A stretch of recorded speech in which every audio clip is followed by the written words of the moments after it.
来看位伫中华梨林的英城纸业是全球第4大的工业制纸的公司哦，嘛是某某加写皮纸箱的供应商。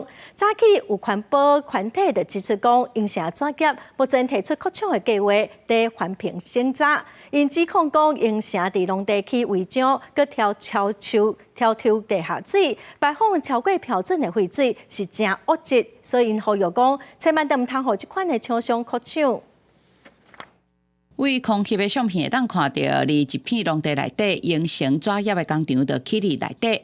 会知影中华环保联盟提出相片指出，红线内底是定正的建筑用地，是形成合法的厂房，但超出红线就是违规扩建的。而且这间工厂排放的废水拢是有色的，所以拢无改善过。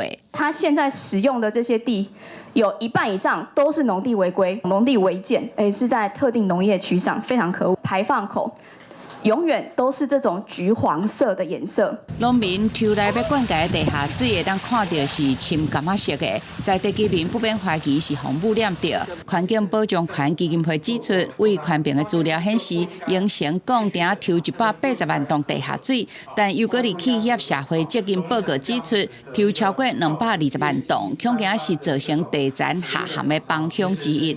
一年多抽了1000吨，也就是大概100万吨自爆了哈。那这非常明确的超抽，劣迹的厂商哈，基本上不应该同意他扩厂。英城扩厂的计划在进行环评审查，环保局强调必须要依法来审查。本来幕僚机关就不可以对人民的申请案件抱持特定的立场，他们讲的有法令争议的部分，我们有义务要请其他的目的事业主管机关应该厘清了，就会去厘清了。针对地下水的涉水，环保局表示有可能是由铁造成的。有关英城的放流水，因拢继续开闸，但目前管制标准并无针对适度。另外，已经前后针对英城开出上千万的罚单，款团强调英城这种污染的惯犯。政府不应该同意扩建，更加爱查处违规。记者林美贵、俊林台北报道。